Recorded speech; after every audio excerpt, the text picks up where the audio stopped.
I say this first. You don't have to be a pro rugby player. Rugby is like such a good way to just learn about life. That's one thing that I'd say to any young kid coming through: be willing to make sacrifices. Keep evaluating what you're doing. Ask for help. Don't be embarrassed by anything. Don't do anything based on bravado or ego. I definitely don't shy away from those failures and from the tough times, because I think that's what sets you up. Welcome to the Burgess Podcast, where I get the chance to speak about the careers of a variety of people within rugby, from a former World Cup winner to up-and-coming academy stars. This podcast covers the careers of all types of people within rugby, so sit back and enjoy what these players have to say. So welcome back to the fourth episode of season 2 now on the Burgess Podcast. Today is a very special day for the podcast. It's the first women's rugby player on the podcast, and today we're joined by the Saracens captain, Lotte Clapp. Lotte, how you doing? Hey, thank you so much for having me. It's an absolute pleasure. And look, before we talk rugby, there is something I'm doing with season 2, and I'll ask the guests their go-to cheat meal. So the kind of meal that they know they shouldn't have, but they do have. And then the listeners will rate it out of 10. So Lotte, what is your go-to cheat meal? So in St Albans, a place near where I live, there's somewhere called the Pudding Stop. And I always go there and have a blondie brownie, which is definitely like my favourite cheat meal to have. To be honest, I think a brownie's always popular with everyone. I had an England Sevens player on here called Noah Sixton, and his cheat meal was a turkey sausage, which was a bit of a weird one. I've never had a turkey sausage. But I said to him at the time, I can't see that ranking very highly. I hope it surprises me, but I think a brownie's always a safe bet. I was going to say, I wouldn't say a turkey sausage is a cheat meal either for me. Yeah, no, I mean that's full of protein, really, isn't it? And so let's get into rugby. How did you get into rugby? How did rugby come into your life? So I played kind of every sport going when I was in primary school and secondary school. And when I was in year 7, one of the PE teachers was starting a rugby club, and I think he just knew that he kind of wanted to get numbers to it and knew that I'd come along because I did everything else anyway. I really enjoyed it, and then we had a schools tournament at a local club. Went and played in that, and then he said you should really give it a go and join, which was my local club, Welling Rugby Club. Yeah. And it took me a while to actually go to the first training session. I remember my dad always saying to me, do you want to go tonight? Do you want to go tonight? And I just kept saying no, because I was a little bit too nervous to go. And I don't know what it was, but one night I just said to him, can you take me? And literally I've never seen him move so fast. He got up so quickly and literally drove me straight there. So it's one of those things, like, unfortunately there is stereotypes and there is a bit of a stigma around young women playing rugby. How did you find that there was stereotypes when you were playing as a kid, and did that ever impact your willingness to play? I don't think so. I think I was always really lucky with my brother playing. I actually always regret, because I used to go and watch him play on the sidelines, and the coach always used to say to me, oh, do you want to come and join in? And although I really wanted to, I kind of didn't want to, because I was, again, a little bit too shy and nervous to join in. But I think more kind of at secondary school, it was kind of people not really kind of talking about it as much. Like, it wasn't kind of a normal thing to do. I remember like getting changed for PE and girls commenting on like the muscles in my back and the muscles in my arms and things like that. And like, sometimes it was a little bit like, oh, like, am I different to everybody else? But actually, I think as I've got older, I've learned to kind of embrace it. But it was definitely something, like, even when I was starting working like behind a bar, like 16, 17, whatever, when we're just kind of getting chatting to people and you say I play rugby, they say, oh, I didn't know girls played rugby. So it was kind of something that you had to kind of constantly kind of tell people about and kind of say, oh no, the rules are the same. You kind of would always get the same questions. Which luckily now we're kind of slowly moving out of. I haven't had those types of questions for a very long time. Yeah, and I think it's sad, because rugby is such a social game. Loads of people love it. It brings communities together, and there is still that kind of stigma around women's rugby that it's not true. Do you know what I mean? It's like, it's a little bit frustrating because people within the rugby circle know that it's not true. And like, I'll go down to my local rugby club and a lot of people comment on sometimes women's rugby is a lot better to watch than men's rugby just because of the spirit it's played in. Because sometimes, you know what men's rugby can get like, it can get quite toxic and whatever. But how do you think the rugby community can help encourage and break down the stereotypes that are unfortunately here? I think just carry on what they're doing. Like I said, like I haven't been asked those sorts of questions in a very long time. Yeah. So actually what the RFU have been doing and kind of what we've got so many different kind of women's rugby Instagram accounts nowadays that kind of weren't there before, like really breaking those barriers, showcasing women's rugby, the fact that there's like lots of videos on Twitter, then the reason that actually now you can go and watch it on YouTube. Kind of every game that we've had at home has been streamed on the Saracens TV as well. And it's just breaking down those barriers so that actually people see it. And it's not that alien thing. It's not that thing that people hear about and have those, like you say, those stereotypes that actually aren't true, because they're seeing it and actually seeing that it's a good sport to play and a good sport to watch. Yeah, of course. And I mean, currently in the media, there's a lot of talk about the negatives of social media with the online abuse. But I mean, on the flip side there, you can talk about social media can have a really big impact on the younger generation. Just being, like you said, just being exposed to more women's rugby. That it's not alien when you rock up to a rugby club and there's loads of girls playing. Like, I think social media has a real big part to play there because everyone's on social media these days, aren't they? And let's talk about when you were playing at your local club. How was your time there, and how did that impact your development going forward? It was honestly the best experience I could have ever had. Like I've already said the word shy and nervous twice already, and that was kind of when I was growing up. Yeah. And that was like me in a nutshell. But actually going to Welling, meeting loads of different girls, kind of really brought out my confidence, and I kind of turned into this kind of much more confident person. Yeah. And I've kind of met friends there that I'm kind of still friends with now, still seeing and having a great time with. Like, we're still under 15, under 18. Yeah. And it's just that I kind of think brought the enjoyment to rugby, and I wouldn't still be playing now if I'd gone there and it was boring and I was just playing rugby. It was definitely the social side and that fun side to it that has kept me going all this time. Definitely.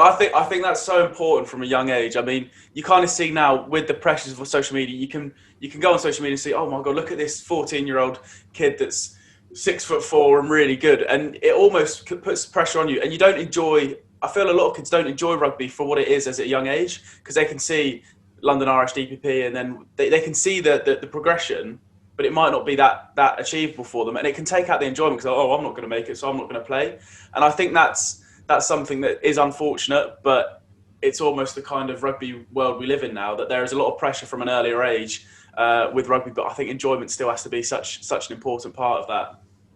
Yeah, no, definitely. And so then you moved to Saracens in 2014. I presume that was just off the back of your junior career at your local club. How did that come about, and what was the process? And tell us about how it all came about. It was pretty straightforward, to be honest, because I had links in a way with Saracens anyway, because where we did our, so we did like divisional like skills development sessions as under 18s, and actually we did those sessions, we were based at where Sarries trained, at the old ground near Cockfosters. So I was kind of in and around that area anyway, and seeing the girls kind of go out to train as I'd finished my session. And I had Alex, who was who now is the head coach at Sarries, but was my skills development coach as an under 18 as well. Oh, right, okay. So he wasn't head coach back then, but he still had links with the club. Yeah. So I actually just got a message off of Facebook, through Facebook Messenger, from the head coach at the time. And he just said, I'd really love to get you along to some Saracens training sessions. And yeah, just went on from there. I turned up to a few sessions, or actually I stayed after my development training. Yeah. And it went on from there. So tell us about that first session. What was the feeling? I can imagine you'd be very nervous, wanting to impress. Tell us about that first session. Did it go well? Was there anything you'd change if you were to go back and do that first session again? I don't think so. I remember I was starving though, because I'd just done the session before, and being a 18-year-old, I hadn't thought to bring along any extra food. Of course. So I remember one of the girls like giving me some banana bread before the session, which I think was straight away really lovely, because it just showed how, again, I was coming from one team to another team, and that kind of got your back kind of mentality was straight away already there. But I do remember going into the session, and then suddenly all these patterns were being called, stuff that I'd never done as under 18 rugby before. And I was just kind of luckily on the wing, not really having a clue what was going on. I remember hearing all these things being called, thinking, what is going on? I know. I mean, I remember when I used to play, and you'd get moved to a different team, and they're saying different calls. It's like, oh my God, you feel like you're playing rugby, which you know how to play, but all of a sudden when there's these different calls, you don't have a clue what to do. You don't know where to stand, you don't know where to run. It's horrible. But you touched on the point of the kind of, well, I've done a podcast with Chris Wiles, and one of the things he mentioned about his time at Saracens was there's such a good community feel at Saracens, and there's a real togetherness between everyone there. And he really feels that that's important for the team going forward. So, I mean, do you ever do stuff with the men's side of the rugby, or is it pretty separated, or is there that form togetherness? No, so we're pretty separate, which is a shame, because obviously, but they train at OAs and we train at Stonex Stadium. So we don't normally cross paths, and especially at the moment for the past year and a half with COVID. Yeah, of course. We've got very particular times that when we're allowed to go to the gym that we have to stick to, and that's once all of the men's players have cleared out. Obviously we see them at kind of like social events and when there were big Saris events, but that feels like such a long time ago. I know, so. It's such a shame. All them social events and everything that was what we deem normal is a moment of the past, really, isn't it? And let's talk about 2015 under 20s England. You got the chance to make your debut for the under 20s against France. Obviously, that must have been such a surreal moment for yourself. Kind of describe that feeling of putting on the England jersey for the first time. Yeah, I remember it. It's such a special moment, like when you actually get that white shirt, and I think it felt like a long time coming for me, because I'd trialled so many times and been unsuccessful. I think I'd gone to maybe 2, even 3 trials before my final chance to get into under 20s, and kind of had been told no so many times. But it was a really special kind of time for me to actually show that all of that hard work and all of those letdowns had been worth it, which was really important. For sure. And I think moments like that, a lot of players can moments when you get told no, a lot of people can just kind of go, oh, well, I guess I'm not quite cut out for this, and give up. But I think it's so important to kind of go through moments like that, adversity, and build that resilience to go, you know what, I want this and I'm going to fight for it. And credit to yourself. I mean, now you're doing very well for yourself within rugby. So, but you could argue without them moments of adversity, do you reckon they've put you in good stead for where you are now? Absolutely. If I'd kind of gone through the easy route as such, I don't think I'd kind of be playing rugby the way I was now, or the way I am now. I think it's and again, just to build character as well, to kind of, if you are told yes all the time, then I think you might get a little bit complacent of course. With playing and kind of mentally as well. So actually, if you get told no, then you're going to have to get your act together and kind of go even harder at things. Yeah, and I think that's a very good point, and something a lot of people at a young age can definitely learn and take away. But let's move forward one whole year when you got the chance to play in the Six Nations and you scored your first try against Italy. Again, I mean, after what you saying, the adversity you kind of faced with getting told no, and then to score your first try, which is, you must have felt like you were on cloud nine. That must have been such an amazing moment. Yeah, no, absolutely. I remember it was so hot that day as well, like playing away in Italy. I remember we were having like given flannels, like wet flannels like during breaks, just to kind of keep ourselves cool because it was that hot. But no, that again was a really special moment. I think I was so lucky to experience that Six Nations because I'd got my first cap in the autumns a few months before against France in France.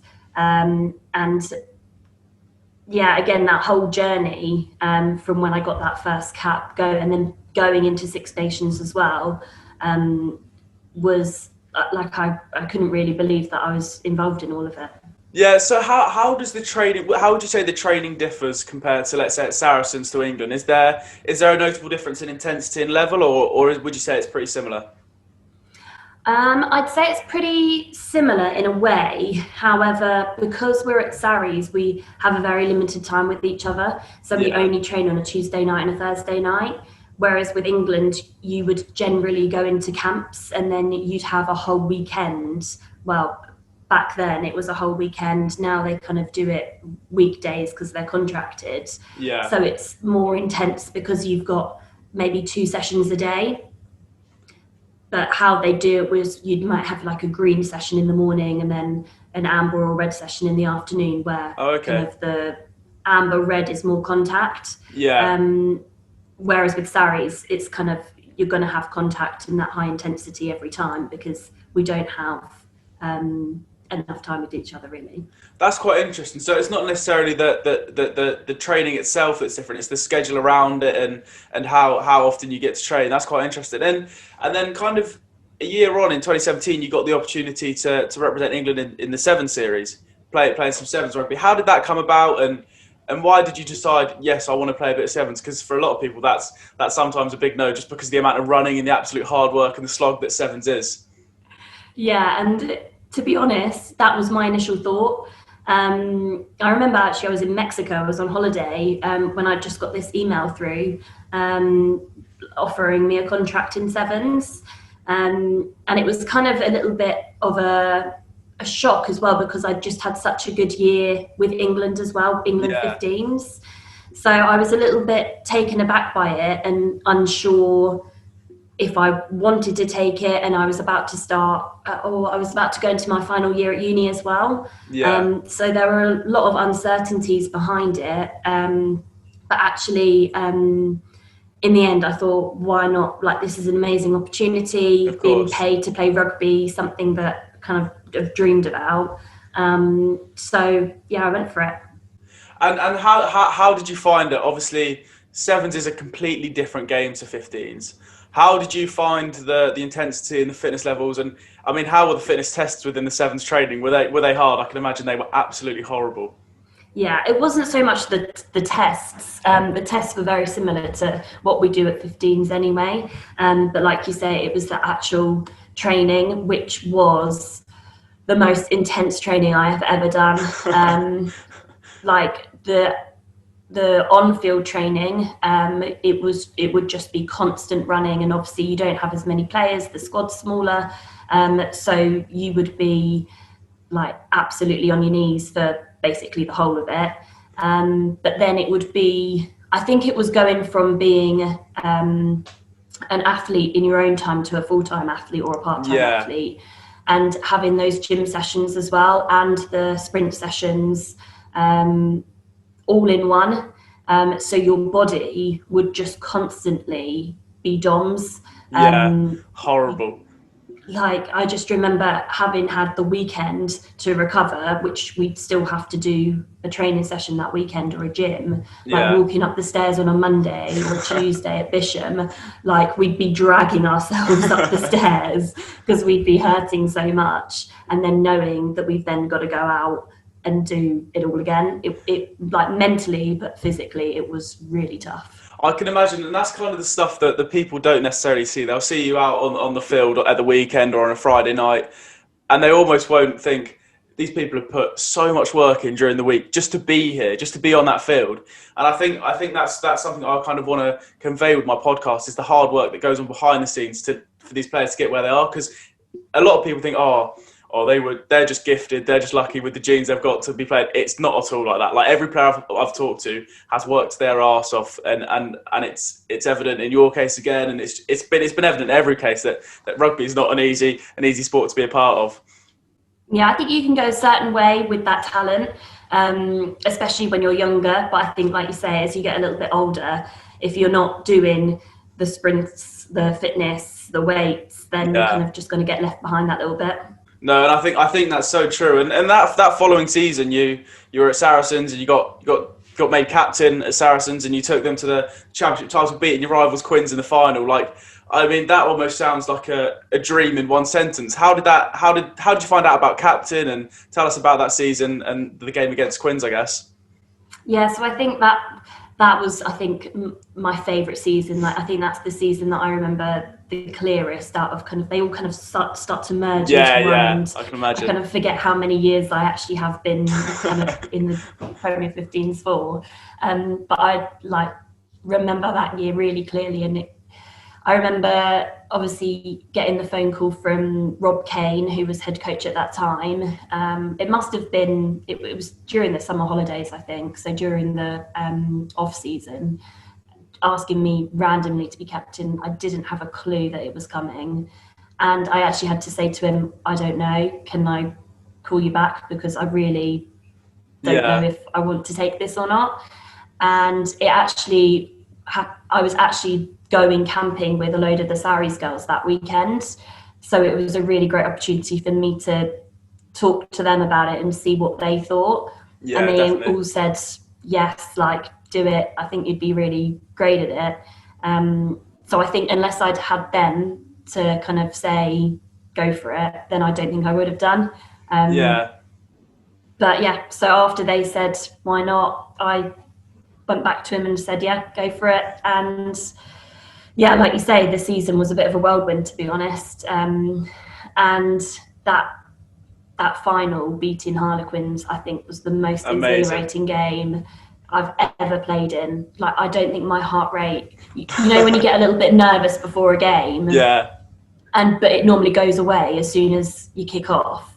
That feeling did not go away. You just stayed up there the whole time. Yeah, until the final whistle blew, that feeling did not go away. And there's this picture at the end with me and Lauren Cattell, who played for Saracens at that time, literally just looking at each other, screaming at each other, because it was just such a huge thing to do for the first time that this kind of league had been going. Yeah, and I think it's one of those things, like, when that full-time whistle goes and you've won the championship title, like, it's not just that game that you've worked hard in. It's kind of, you start to feel an element of relief from all the hard work. Them Monday mornings where you're tired and you don't want to go gym or whatever, and it's just, it kind of, everything starts to build up, and you're like, what a moment. And I mean, whoever wins the title, it doesn't matter who wins it, it was deserved. I always think this, I mean, a lot of people were like, teams got lucky or whatever. There's no luck involved in winning a title. It's like when Leicester won the football Premier League.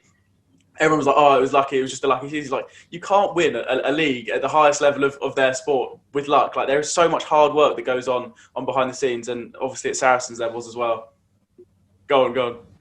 Sorry, no, yeah, I was just going to say it's so true, and I think especially this year as well, the league's been so much tighter. Like, so when if we get to the final, it's been all to play for, because whoever you get in that top four, it's been so tight. So, like you say, that semi-final is just as big as that final this year. 100%. And we kind of saw it in the Rugby World Cup when England played New Zealand. England played their final in the semi-final, and they played so well against New Zealand, but they got to South Africa and they've already played their final. And I think it's so important for management side of things to kind of make sure the players are mentally in the right kind of frame of mind for a semi-final and a final, because they're two completely different things, but you've got both be at your best, it's a weird concept.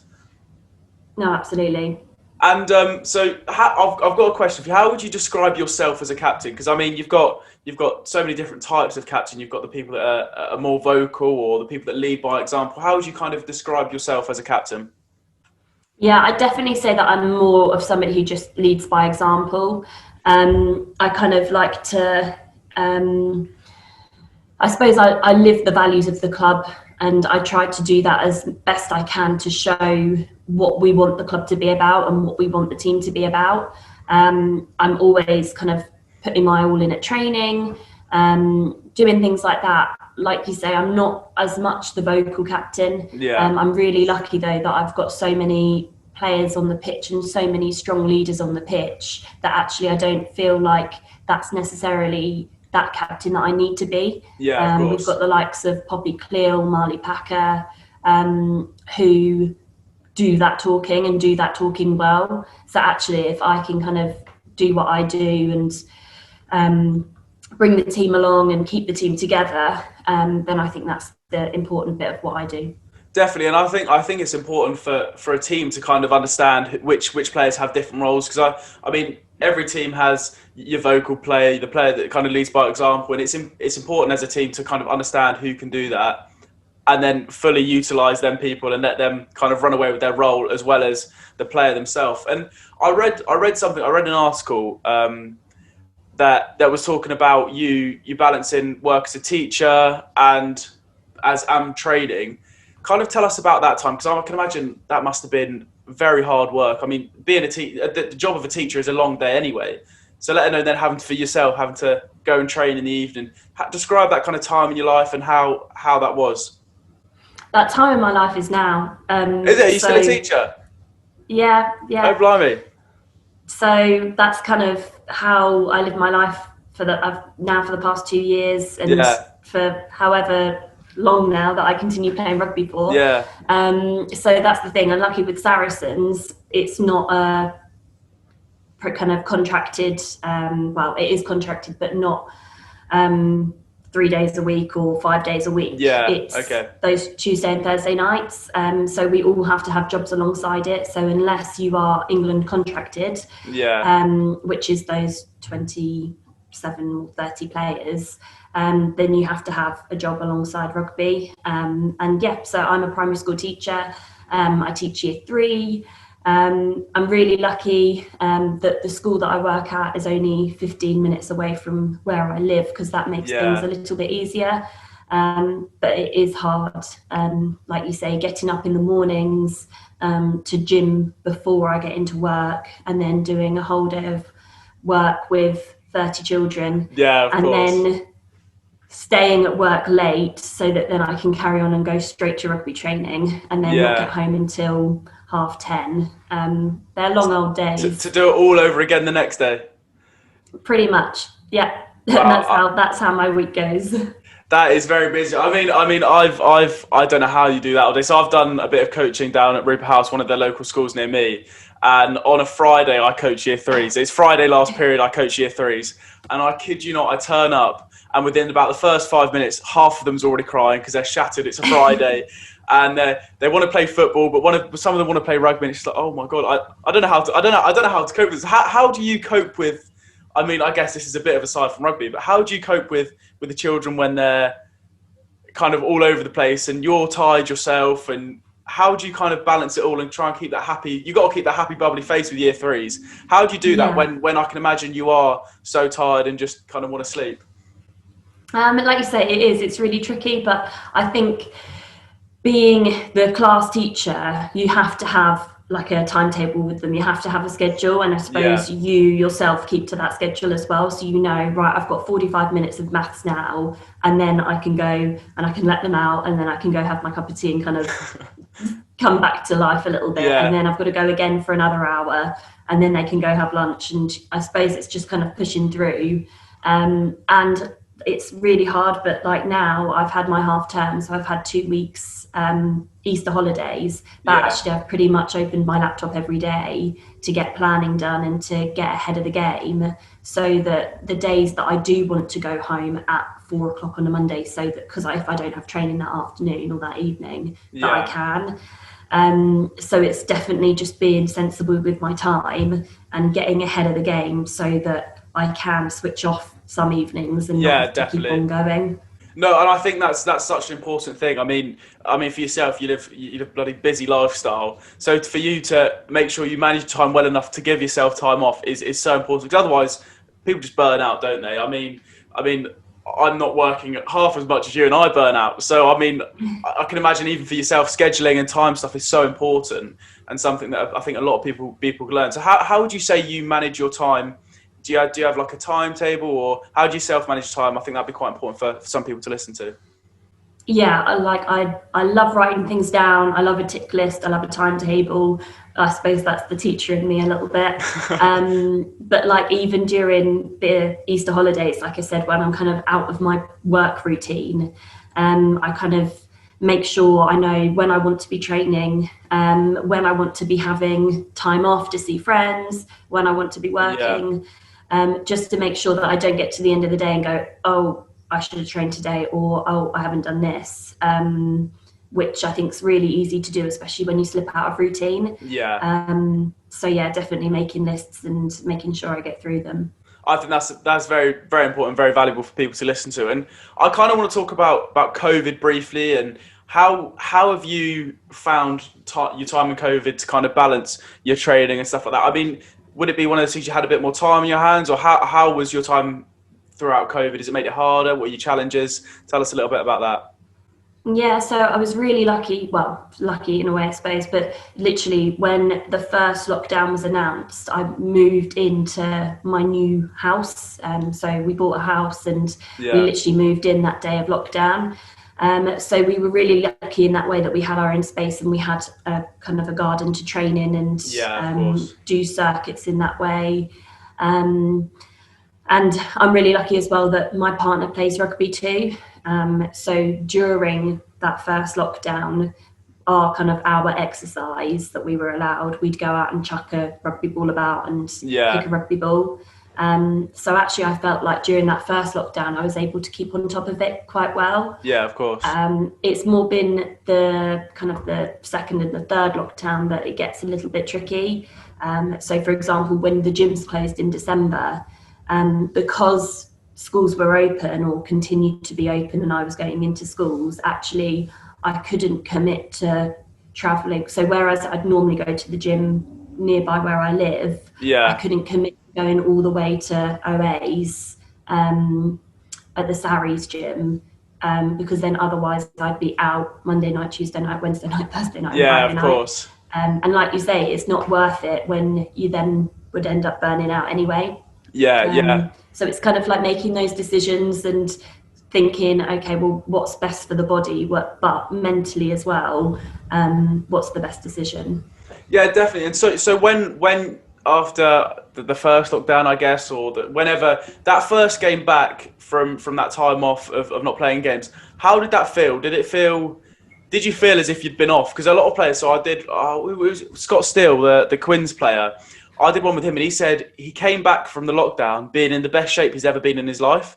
And I mean, I guess he was lucky with the facilities he had access to, but for a lot of people I can imagine it's not like that. So how did you feel in that first game back after kind of home training or whatever? How did that feel? I remember we did like a kind of a pre-season type game, like an in-house game against each other, and it was so weird taking the pitch and really strange kind of going in for a huddle and then being told, no, you're not allowed to go in for a huddle, and kind of getting used to that sort of kind of rule change as well. But then I think as soon as the game started, like I think you can never be prepared for match fitness. Like however much running you do, however much contact training you do, you can never be prepared for that. So having had so long off of playing, especially when I'm a player who plays quite consistently throughout a season, like I've always been very lucky with injuries, touch wood, kind of to have off from, I think in 2020 I only played like I think I only played 3 rugby games until the start of that season in September. Blimey. So that's nothing compared to what I normally play. So definitely felt not as fit as I could have been, but I think you always get that when you've not been playing in matches. Yeah, definitely. And I mean, I think it's so sad how much rugby we've missed out on as for myself watching it and for yourself playing it. Look, final two questions. The first one being is what direction do you see women's rugby going in? Do you think it's going in the right direction? And what do you think the most important thing is in promoting and getting women's rugby to a bigger and better place? I definitely think it's going in the right direction. I can't wait for people to come back to the stands and be able to watch rugby. Yeah. I think actually we've put women's rugby in a really good place at the moment by streaming it and people being able to access it online, because now hopefully when the stadiums do open, people will come and watch. I do think it's really important though for clubs to let children in. At the moment, it's really hard, but for me, if I could say to my 30 kids at school, come and watch me for free, then I feel like we're getting people into the stands and we're getting younger children involved in rugby, and I think that would be amazing. But I think then from like a business point of view, you've got to strike that balance of showing that people want to come and want to pay their money to watch rugby. Yeah, of course. But I think, like you say, it's trying to strike that balance of getting people in, but still showing that it's a business. Yeah, exactly. Because well. on the business side of things, a lot of businesses obviously lost a lot of money during COVID. But then for rugby, getting as many people down there as you can is the most important thing. And look, the final question is, if you could give one piece of advice to young aspiring rugby players, what would it be? It would definitely be to back yourself and to balance your time.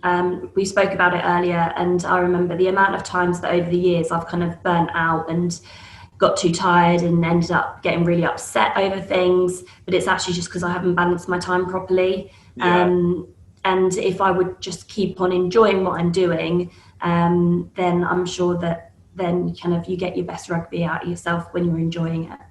Definitely. And look, it's been so inspiring to kind of listen to your story in rugby and how hard you work. And I think not even just the girls and the women's listening, I think everyone that listens to this podcast, this episode, can take a lot away from it. Because I mean, from getting told no loads of times about the time management, there's so much we can take away from listening to your story and how you work and how you live your life with rugby, although it is very busy and I don't know how you do it. But it's been an absolute pleasure talking to you today. Thank you for coming on. Amazing. Thank you so much for having me.